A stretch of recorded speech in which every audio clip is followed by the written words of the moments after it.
We're just about to start, tell me.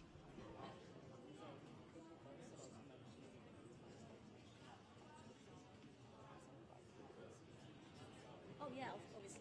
Okay, that's just an anecdote.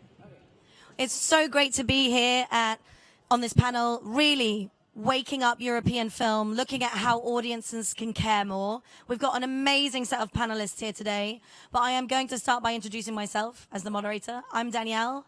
I'm the CEO and Executive Director of Think Film, impACT Production, and we really believe in how we can engage audiences through social messaging and the power of social messaging to really bring success to movies. So for me to be moderating this panel today, super exciting. I've got an amazing set of panelists. I've got, oh God, remind me how I say your name. I've lost my mind. impACT. impACT. I've got impACT from Movie. She's head of global communications at Movie. Thank you so much. I've got Marcin, who's from This Way Publicity. And we've got Michael there online remotely, who's a DJ, a cultural strategist, and a curator. So thank you all for being here with me today. impACT, you know, it's quite exciting. I know you've had an acquisition at Cannes, so that's a nice little bit of news. But I was particularly excited just because the film itself, After Sun, is really dealing with nostalgia, and it's dealing with how all of us, at a time where we finally had maybe the positive end of COVID, this idea of some time to really think about who we were and what our memories were. And I get really excited thinking about how you might handle the socials and the audience engagement on that. But anyway, first question for you. I read some amazing research, actually, on Mubi about how you engage with your audiences, and one of the biggest outputs for that, which really intrigued me, was that you really focus on human expertise, the reviews, the critics, and not so much the algorithms, which it seems like everybody's relying on these days. So would love you to dive into that, impACT. Thanks. What a great question. So my name is impACT, and I'm the global marketing lead. So not communications. That's another incredible woman. Sorry, thanks, Sophie. So I think for us, I mean, one of the really exciting and what really sits at the heart of Mubi is curation. And that's always, you know, that comes from a place of really loving cinema and actually being able to drive dialogue around cinema. So for us, it's kind of the foundation of how the overall cinema experience ecosystem really is built around Mubi. Our relationship to, you know, at-home viewing or on your phone, streaming, versus going to the cinema and experiencing something in a theater. It's really, all aspects are incredibly important to us, and especially the opportunity to get to talk about film. So the reviews are amazing. The reviews are very important. And that itself has also been extended to Notebook, which now also for us is like our first stab at it. We have an editorial publication that comes out biannually, and that again is another piece of this ecosystem that really is about driving the conversation around film and film culture as well. So it's very exciting. So for us, that sits at the very heart of it, and it is highly personal, and that's what's exciting about having it being curated. I think that's amazing, like curating that film culture, building it, empowering it, saving it, so it doesn't become, you know, monotonous in our industry. Is it a kind of like a takeaway film industry, you know, really finding that love in those stories. I love that you brought up the editorial. How is it that the different formats of audience engagement combine to make success? Is it important to have things like the editorial, not just the marketing strategies that are social based? I'd love to pick up on that. Yeah, I mean, for us, yes. And I think it depends on the different brands. It depends on where their audiences are, and also just knowing what the interest of the audience is as well. And I think for us, quality and being able to have as close of a relationship to being able to, again, just enjoy film culture across various different mediums. If you enjoy reading publications or reading editorials, it's pretty incredible to be able to read about this level of film culture in something as nice as also just an incredibly beautiful piece of a print magazine. So that's something that's very important for us. And it isn't that one thing's necessarily way more important than the other, but it's, we all enjoy different forms of mediums. And I think for most brands, it makes sense to also understand that there is value in applying yourself differently. And then, of course, it's at a different scale, right? It's not necessarily to say that everything is like apples to apples, because it's not. There's certain, you know, you can only go so far with print, for instance, but it serves a very specific purpose within that ecosystem in comparison to social, you know, or leaning into digital, etc., which obviously has a much broader purpose, I would say. So you're really addressing the different pockets of audiences with different means, and I think that's super interesting. Yeah, and it's also, it's fun and it's experimenting.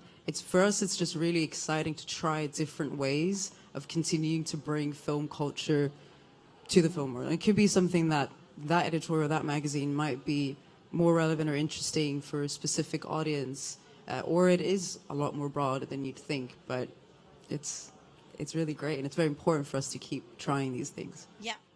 I mean, building film culture is also around how you get to, you know, deliver those KPIs, those strategies. How are you reaching them? How can you empower that culture? So Mars and I, picking up some more research. I love referencing research, but I read that generation, you know, Z and Y, they're demanding, in all the research, it says that a large group of that community are demanding authenticity, legitimacy in their stories, interactivity. How does the work that you do with This Way Publicity really answer that question? You know, I'm a solution designer mostly, so I started as a publicist, and then was like kind of not enough. I think when we talk generations, I think all generations needs that. That feeling that you talk to someone.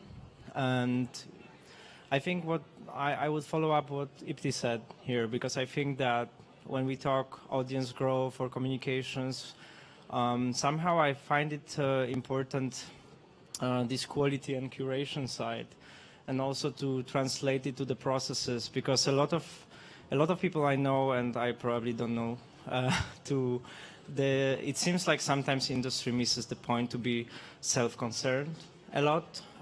So we're producing movies and we spend years on development, and then we produce this thing, and then we forget that it's all about distribution and sales. Or maybe distribution itself, because, well, I usually start with a question: where's my audience? And then I go to these meetings with companies that try to be middlemen and sell my projects, and they say, you know, 1685, and I'm like, that's like kind of global, you know, that's all of people, right? And I was like, how is it different? Who's 16 and who's 18, and where do they see it? I'm really curious, you know. So I got it because years ago I would work with competition films on A-class festivals, and I was like communicating basically to the industry itself. And I was pretty young back then, and I felt like it's like standing on this iceberg, you know, like if I have an independent production now, like tomorrow, that I believe in, can I sell the story to sales agents or press that I know?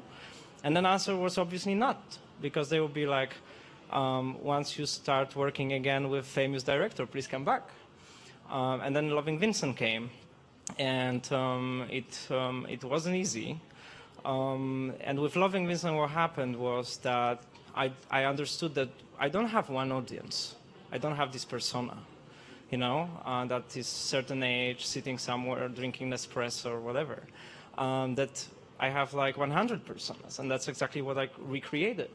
And somehow, okay, that was a guess, but it was like incorporating enough to understand that there's not one particular person that's going to watch this movie, and then you have enough time to create many strategies there. And then, okay, coming back to your question, it's about being honest, and a lot about feeling and asking people what do they want to see, because we're asking for their time, right? And asking someone for 2 hours when, you know, I'm dad of 5 years old, and I know sometimes how hard it is to get even 20 minutes. So yeah, I try to respect that, and I try to think how I convince someone that I completely don't know to watch this particular title. I think it's really interesting that you say, you know, we always get asked that question, you know, who's your audience? And then if you're not that specific, they'll go, it has to be a specific group, you know, it can only be this type because we can't possibly be, you know, doing the whole marketing audience strategy on 5 different audience groups. So I do think it's important how you raise that. How do we actually reach different target groups, and how does the messaging from the campaign itself allow you to do that? Because if it doesn't allow you to do it, you're not going to reach them. But I want to just add one more thing to what you just said. I read that you had managed to successfully fundraise up to 1.4 million through some of your KPI goals. Could you explain a little bit about that? Was that to raise money for production? Was it earlier? I used this crowdfunding campaign to raise articles and to raise a business need on the market.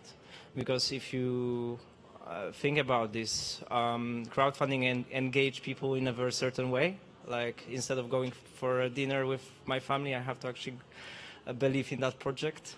You know, so I realized that I want to grow the community of ambassadors of the project around this project that I believe in.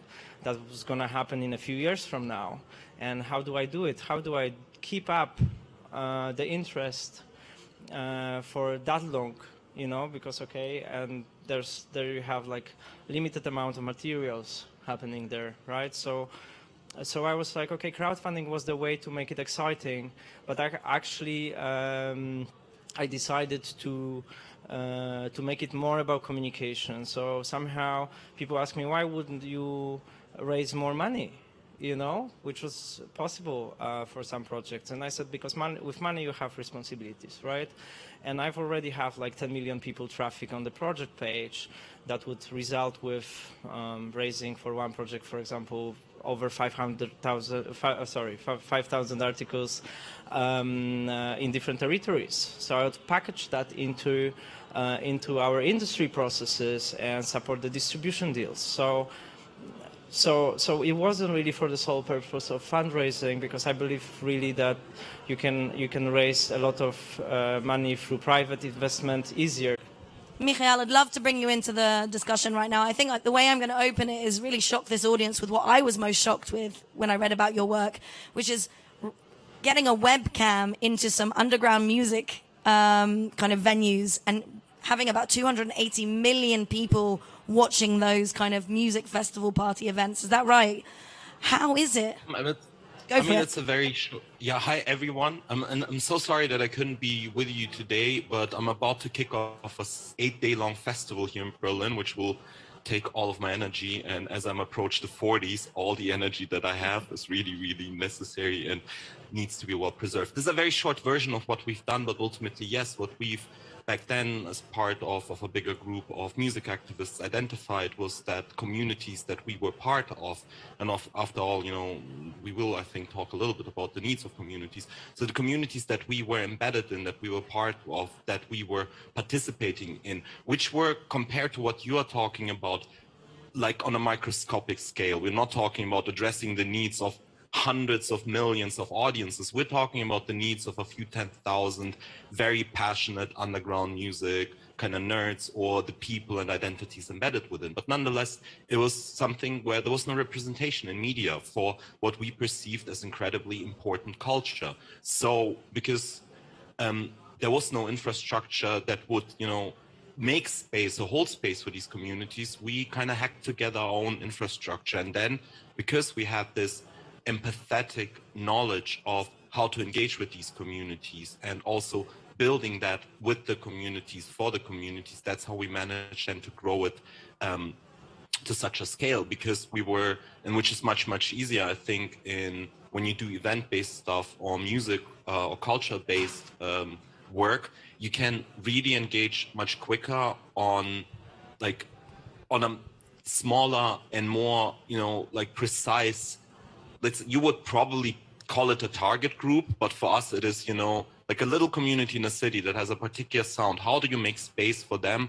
What are their needs? How do you portray what they do? And it might be only a few hundred people, but then, you know, you slowly add to a community that is globally connected by one thing, and this is a certain set of social, political, or aesthetical values. And that's how you then scale to so many more people, because you build a narrative from one thing to the next, to the next, to the next, and you maintain a red thread, even though these individual things are culturally incredibly different, regionally, or even from the sound. Nonetheless, if you build the right narrative, then you can make everyone understand that that's all relevant for you, even though you come into what we've been doing from, let's say, from a perspective of warehouse techno, but you get exposed to emerging East African sounds, and you understand that there's a compatibility, or, you know, something that combines it. And this leads also to the point that impACT was making, you know, or where you hinted at curation, you know, like understanding cultural narratives and doing such things driven by principle versus by what might be algorithmically identified audience needs. Because if we were to do that, then all you would see would be the bottom of the barrel tech house, hands in the air music, you know, that demands nothing from you, not even your attention, but it can go on for 36 or 48 hours. But that's not what we want to do. We see that there's an urgency, and that urgency is driven by principle. And principle means that you also challenge your audience, that you basically understand what is the limit of their attention span and push it to that point. You know they want, I don't know, techno, but you expose them to 1 hour of crunching industrial noise, because you know what you do is so relevant that they will expose themselves to that, and then you win 30% of the audience over with something that I've never thought would be possible for them, from an interest. And I do think, because we also work with much lower budgets, you know, when I fail, I don't lose 50 million in production budgets, you know, I lose, I mean, it's still on my personal budget, it's like a big dent, but there's way more room for experimentation, iteration, reiteration, and then also kind of sharpening your cultural senses. Yeah, but curation is incredibly important, because that is always driven by principle in one way or the other, and algorithms don't allow for that nuance. I think it's interesting that you say that. Like, it's almost like the algorithm is the ocean, and what you're talking about is many drops in the ocean. But actually, many drops in the ocean, like you've just said, could connect an initiative that you're doing in one small place in Europe with East African initiative that might bring audiences from cross-cultural borders in a way that maybe an algorithm would never achieve. So you're also getting mass audiences, but you're just pocketing them and you're grouping them. So it's not that the algorithm is dealing with one layer of what might be the general audience expectation, but you're actually reaching personal needs and interests and really targeting that in a way where you're giving them an opportunity to get what they actually want, rather than only having to accept something that is just presented to them that they might not even want at all. But I love the way this has already jumped into principles. As you know, being an impACT organization, I go, wow, already everyone here has mentioned that everything they're doing is based on saving culture, promoting real film identity, making campaigns that are based on principles, and giving opportunities to audiences and markets that may not ever be heard.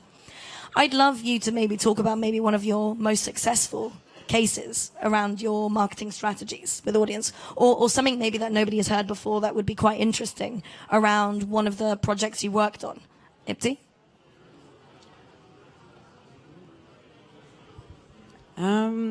That's a really good question. Definitely put us on the spot. Or something you like, something you've enjoyed working on. Well, I think to your earlier point, I mean, what constitutes as a successful marketing campaign? I think at the end of the day, it's what's the message you're trying to get across and who are you trying to speak to. That in some cases can be a really broad and wide audience, and in some cases it's really focused on a much more smaller audience. And as a part of that, again, what's the objective? What are you trying to do? Are you trying to get to know them? Are you trying to foster a long-term relationship? Or are you trying to just broadcast a message? There's really not one way to do it, and there's no blanket, black or white, this is the best way to do marketing, because essentially the best marketing is relatively human. And I think for us, that's why, I can speak to a campaign that's actually really small, and I can call out why that was really successful because of what we took away from that. It can be, just as an example, in relation to MUBI, for instance, we have a really brilliant French team who we were having this Almodovar season on the platform, for instance, that we were very excited about. Again, and that's like presenting, it's a content marketing campaign, essentially, right? So you're not presenting something wildly new, but it is reintroducing to some, allowing some to discover Almodovar. And this really clever team thought of, for instance, partnering with a florist and sending out a very specific bouquet of flowers and creating these very simple kits. And on the outside of it, you look at that, you're like, oh, that's a very basic and simple influencer marketing tactic. But really what it did, it was, you know, on the one hand, it like surprises and delights people that get these insanely beautiful bouquets. But there was really just so much detail and thought put into how this was a part of the films that were in this film group. And the list of people receiving this wasn't huge. It can be a list of 25, 30 people, but their reactions to what they received and their ability to then dive into this Almodovar season that we were having and talk about it really loudly, the amplification of that was huge. And then also having, you know, this florist company was also really blowing up, and it was just the best part of that campaign, which on a scale, again, could be considered relatively small. The learnings that we came away from that were huge. And to be able to take that and apply that to something bigger is actually exactly what you need, and which why I don't believe in saying that the biggest successes are, you know, large scopes or large budgets. It's every activity you do should hopefully bring you closer to not just understanding your audience, but just understanding how people generally are responding to, in this case, film or the internet. So that for me was incredibly exciting because, you know, getting to see people fall in love with something maybe they're already familiar with or rediscover it, that's super powerful. And, you know, we don't own the conversations around film. We don't create these communities. We're members of them. We're a part, and we're facilitators of I don't know, the tools or what they bring into the conversation. And I think that's the most important thing from a marketing point of view. The minute you think that you are shaping this community, you are driving it, even if you're curating, that's not true. These communities will exist whether you're there or not, because it's driven by people, it's people's interests, it's people's expression. I think that example there was just super interesting. Martin, what about you? Any campaigns that come to your mind that you think that was something that I learned from, or it made me change the way I did my day job? Well, to be honest, I never had a day job. Any of us in the film industry? I feel very privileged to say that since day one I own my own company. I'm proud of every single project I've been working with because I ask this question myself every single month, which is like, I don't see projects as how big they are. I kind of try to see how much they can resonate with people, and sometimes it's 10 people, sometimes it's a person, hopefully not just a director and his family, and sometimes it's millions of people, and I try to work on these synergies. Because as Mikhail, I come from music industry, and in music industry we have this saying that we should not work with people that we cannot jump on a tour bus with, because it's a couple of months. In film, it's a couple of years sometimes. So my main goal there was to believe in the project that I'm working on, and to be honest, I don't really care how big budget this project is or who is this person sitting next to me. As long as I feel it and as long as I really believe in the project, I can sell it. Because I think that there was like a lot of things going on these different festivals. People ask me how to pitch, and one time I was sitting with a friend of mine, and she had these beautiful visuals, and someone advised her on writing these 5 A4 pages of a pitch, pure text. And I told her, this is surprising, because you have this amazing art here. Just show it, right? Maybe someone gets the feeling of your skill set, and there's not really a guideline book really how to make your best pitch, or there is too many. And then sometimes I feel like I just saw something, and then I was just, oh my God, I want to work on this. And then I just threw, after months of, every project is a struggle, and there are ups and downs, and good days and bad days. And then I just feel if I'm surrounded by people I love, and I work on project that I really, really believe in, then it's not a struggle, because, well, we'll get there, and sooner or later. So that's basically how it is. So I feel privileged that all of the projects that I've been working on, I love, and I still love them, despite the many ups and downs. And I believe that every single one, there was a very, very talented team, and a lot of creative people that I must say sometimes they're much smarter than me, and they have great solutions, and I'm just trying to be open to everything that's coming by and trying to find good ways to make them. Wonderful. Michael, I'm wondering, just flip the question slightly for you. Has your music campaign and your creations with what you've done, has it ever crossed over? Have you used music for media, film, video content, or has film, video content come into your music space? And how do using different mediums really empower audience engagement? I mean, what I deal with largely is emerging culture, which means that my work usually predates what mass audiences will find cool by half a decade at least, So at some point, things that I have personally already abandoned, or have moved on or established a narrative, then they get, interesting for films, movies, culture. So quite a few things, that have been, and this is the interesting thing about, also I'm kind of hesitant to say you should pay attention to what's happening in these communities, because what I don't want is that people just kind of steal blueprints for certain narratives without giving credit to the communities they kind of learn from, or having them to participate in whatever, which we see quite a lot, when certain cultural communities or marginalized communities, that lead cultural discourse just get,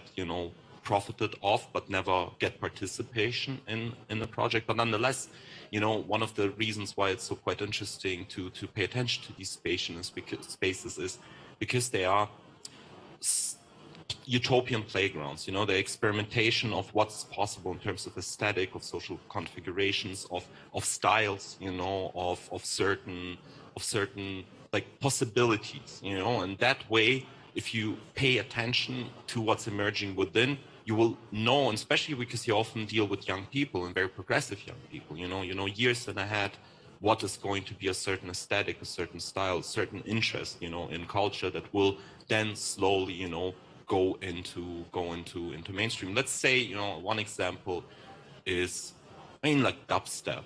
For most of you, dubstep is probably something that you associate with like big EDM, Skrillex, that kind of stuff. But nonetheless, when that emerged in the early 2000s in Europe, in London in particular, and then kind of bled over into all of Europe, what was emerging from that, you already were feeling it changed everything around you. So you knew it will leave a huge impact on the rest of culture. And then, it manifested in mainstream culture in terms of soundtracks, in terms of many of the producers, going into big movie productions. James Blake is a really good example, who was a really young person, played his first DJ set at one of my parties in like 2008, first trip abroad, and now he's an absolute superstar, but you already knew that this was going to be relevant because you felt the energy.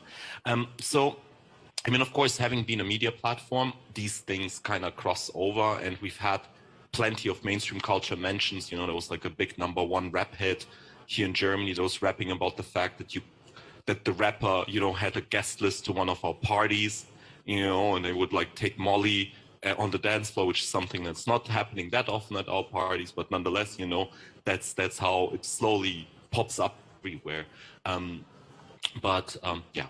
It's kind of mini community cultural trends that then become mass. Yep, but I mean, people project into it because people, mainstream culture wants the cool. They really want to know what is like the most cutting edge thing that nobody else. What is the most cutting edge cultural reference? You have that in movies as well, where quite often screenwriters. I'm not a specialist in movies, but screenwriters, when they try to kind of inject some sort of specialist knowledge of underground culture, it always, most of the times, fails miserably because it's usually, kind of more on a Reddit thread level of engagement with the culture, less than really knowing what's like. It's like that meme, with hello young people, what's up with this famous actor who dresses up like a skater. That's how it quite often comes across. But nonetheless, culture wants to cool, and you want to identify, where to find it, and that's usually, what people would take. impACT, you want to come in? Even down to the curation. Yeah, I was going to say, just to actually to the point of Boiler Room specifically, I would say that really at the heart of what Boiler Room has been doing for the past decade is really showing what comes out of listening to your audience, as opposed to looking outside your house to see where trends are moving, but actually really listening to the audience. And it's super interesting because it is an approach that maybe isn't as natural or organic for most other type of brands or organizations, which is actually being both proactive and reactive or responsive. And actually, I mean, not being responsive would not be so successful for Boiler Room, but I think it is really interesting that to all the things that actually Mikhail is speaking to, at the very heart of it, is really caring about how people are experiencing or enjoying the entertainment that Boiler Room is putting forward. And I think that's a really big difference. And again, back to the point of what do you view your role to be in a community? I think all of you are now touching on something together, which is really experiencing the content in the way the marketing works. It's not like you're just watching an ad, seeing something come up, then deciding to do it. It's like the marketing itself is an experience that draws you in to whatever that content might be, or that event might be, or that content is. And I think you really highlight that when you're saying it's not about like setting a trend. It's about listening to what the audience is wanting and demanding and elevating it, right? Yeah, I mean, brands don't set trends. Brands have never set trends. And if you're in a place where you think that brands are still setting the trends, it's like you've missed the mark, and you'll never get to it either. But algorithms can stereotype that super fast. Maybe they're not doing it, but using those automated processes could risk that. Well, trends from the point of actually seeing a trend reach mass takes time. So being able to see, by the time most brands have actually detected a trend, albeit it be a hashtag on TikTok or somewhere, being like, oh my God, we've jumped on this trend, let's immediately do something and let's jump into the conversation. By the time they've discovered it, that's happened 10 years ago. That's a tweet that someone, or a conversation that happened such a long time ago. And fundamentally, if you're playing catch up as a part of your marketing strategy, that's just a huge waste of your time. And I think the biggest job you can do from a marketing point of view is understand what your audience is seeking. What do people need, to the point of Boiler Room, to be able to enjoy, I don't know, a live performance from Kenya, but you live in a small village in Poland. That's incredible. And to provide that access and to be that access point is super relevant, and that will never really go out of style. And it's the same for Mubi. So to be able to bring, I don't know, a film like Bacurau to someone who, I don't know, lives in a small town in Ohio, that's where you really see impact, because that's at the point of someone now actually has had an emotional experience, they've been inspired, now they want to talk about it. So the best jobs that we can do is become those point of access. And then to your point, is that social media? Is that digital? Is that a teeny tiny influencer campaign? Whatever that is, the goal should really truly be that people are able to receive this amazing content or entertainment that a lot of us have quite the privilege of sitting very close to or having access to. Yeah, and I mean, Mikhail and I've worked together various times before as well, and this is the thing we're very passionate about. And also one of the things that I'm super passionate about at Mubi, and Mubi really stands for, is if you're lucky and you grow up in a big city and you have access to, I don't know, X amount of art house screens, that's great. But if you are curious and you live again in a small town somewhere and that's not being brought to you, it's really important that you have that as your drive to bring that to people. I think you bring up a real powerful reason there, which is that the way that SVOD works to reach communities with alternative content and marketing that contributes to that in a way wouldn't have been possible before, you know, so it's a very crucial point. And one Marcin, thing that sorry, go for it. I think Marcin wanted to come in. Maybe You want to go with me? Yeah. Go, Michael. Yeah, I was just saying, I mean, what also impACT hints at is, you know, and we mentioned it earlier a little bit, like principle, you know, and principles very often, especially when you engage with commercial partners, brands, you know, any kind of stakeholder that wants to have access to certain cultural communities, most often the most important thing you need to learn is how to say no.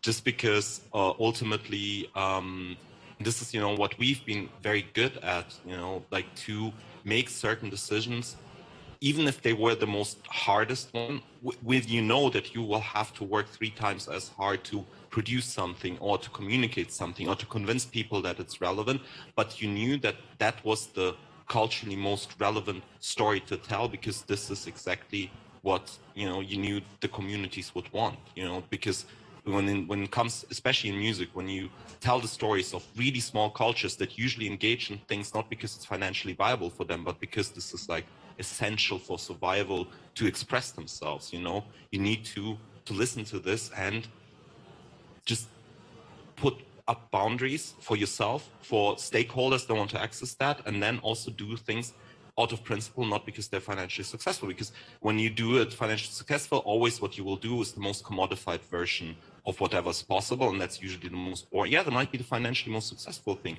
but there will be the commodified version, and then it just gets a boring, gray mess of meaningless things.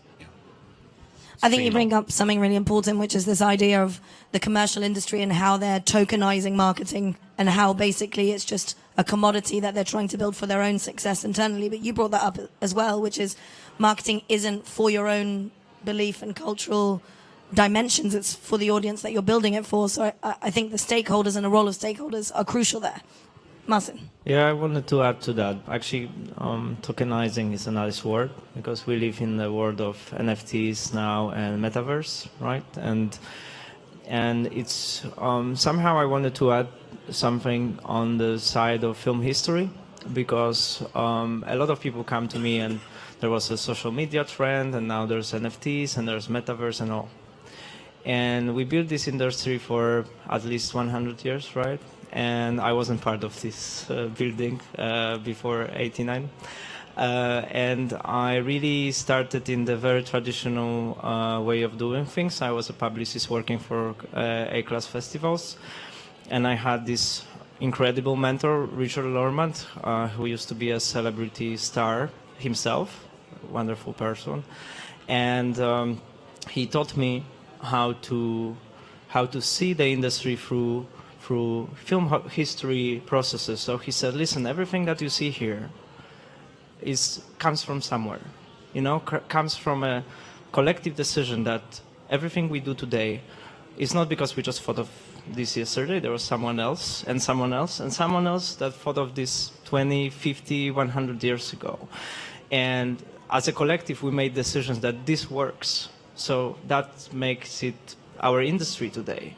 So it's like a collective of thoughts, you know, and then when I see NFTs, I see how it connects to crowdfunding, and I see what crowdfunding wanted to be and didn't become, and how NFTs platforms are following this, and how first time I can see the Kickstarter reward translated to NFTs or metaverse becomes this token, and token can be everything.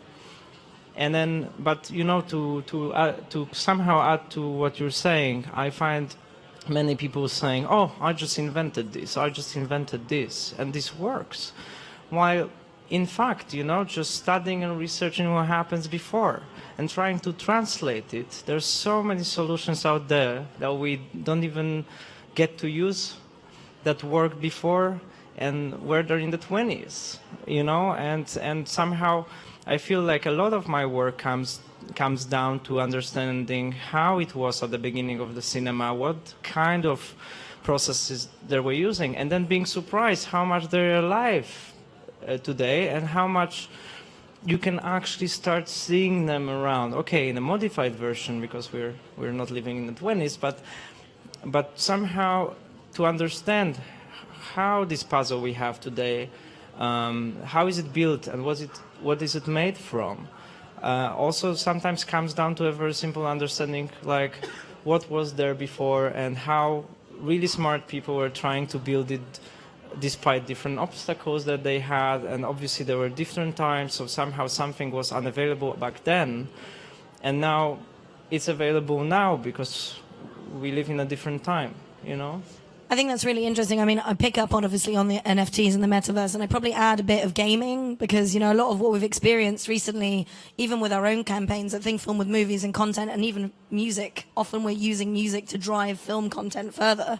But, you know, depending on your audience ages, as we're talking about, I've got a niece that spends her entire life on Roblox, you know, like anything she sees there is her future decision, what she's buying, what she's wearing, what she's watching.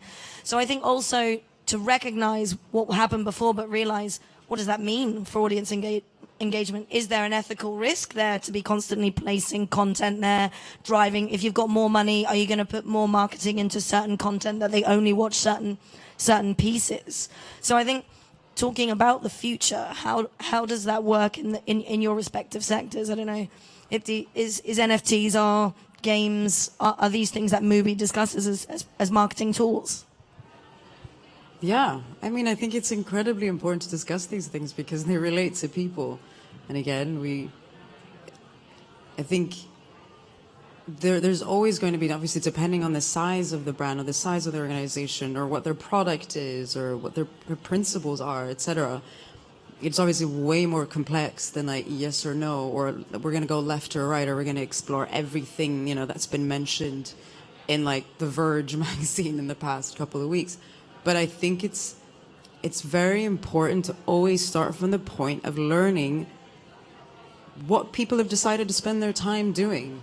Because essentially at the end of the day, especially across all entertainment platforms, you're competing for time, right? That's really where we've gotten to, where we have plenty of subscriptions, and it's basically what value are you able to give people during that designated time that they're spending on your service. And that can be whether someone is into gaming or someone is watching a film on a platform, etc. And I mean, I would say like a couple of years ago, I think that a lot of brands were like very strict and specific and almost kind of like, I don't know the word in English, but would be like, no, this isn't for us. We're not going to go down here, or this platform is not for us. And every time there was like a new media platform, a new social media platform, there was always the debate of like, oh, do we belong here? We absolutely do not belong here. And it's like, okay, but could you do yourself the favor of exploring it? Because you're going to end up there anyways. Because these things are also bigger than us. And that's oftentimes the painful reality for a lot of companies, big or small, is that you might not like it because it's new or it's different, but they're on there. And if you want to stay connected to them, bring yourself there. And then, I mean, gaming specifically, again, really interesting. For me, just comes back down to the fact of how are people spending their time? What are they looking for during that time? And, you know, what can we bring to them in that space? And there's some things that won't make sense. You know, there's certain music live shows that, you know, you can be discussing on Twitch or on Discord, and those platforms work really well for that. There's certain films that would make no sense if you were trying to, I don't know, implement a Twitch element to a film campaign. Film specifically, actually within film marketing, we're really lucky because essentially a story's been told, and at the very heart of what's going to drive the successful marketing for that film sits in the story of that film.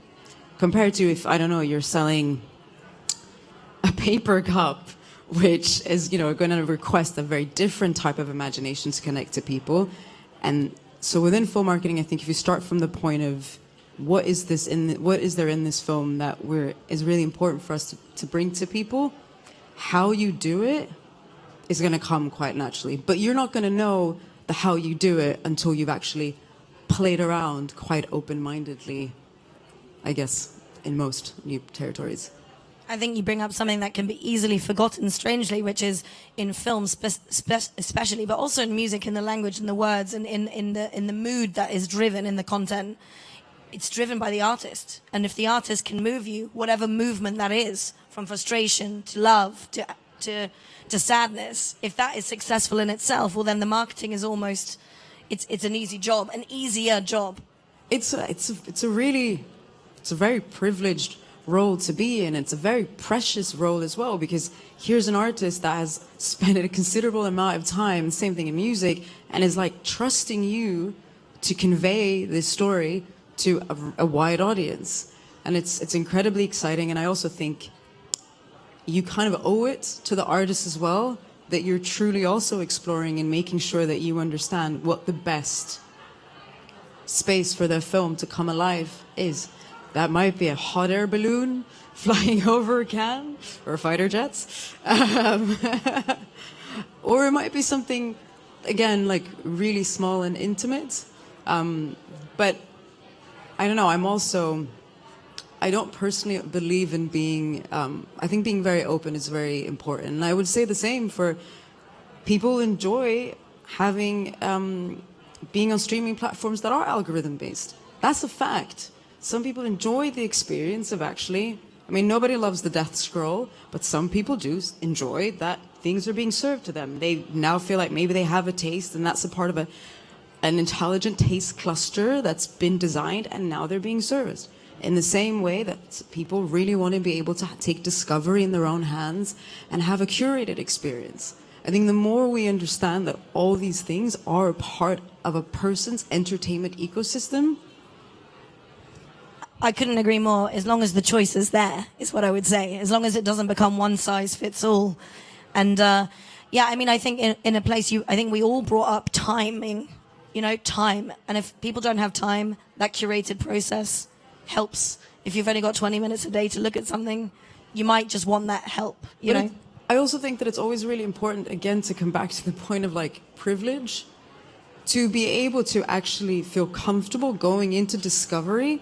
That also oftentimes requires a certain amount of context, a relationship, not just to film, but to actually feel like you're comfortable going into this. And for some people, they might not have had that time or have had that experience, and this is their current relationship to entertainment.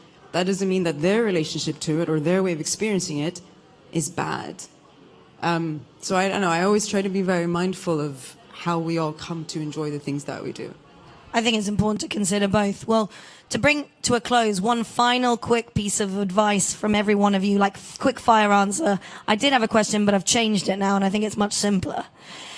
Making audiences care, Michael. What's your last few words to the audience here? How are you going to make them care?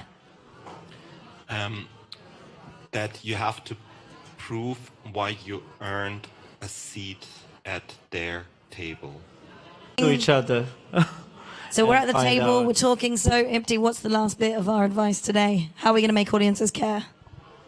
I think to Mikhail's point, just get to know people, respect their experiences, receive their experiences. I think especially if you're in a place, again, within film, and you have the privilege of bringing content and you're doing the marketing of deciding how these films, where they're arriving, how they're arriving, make sure that you're acknowledging the people whose stories you're representing, but also basically who are, you know, keeping you alive, and again, whose communities, to Mikhail's point, hopefully you have a seat at the table. Yeah, I think it's super important just to be conscious of what people, what matters to them. Well, I can't thank you all enough for such incredible insights, and I hope you've enjoyed it today. And I hope that we've inspired you all to have a wake-up call. Thank you very much. Thank you. Thank you.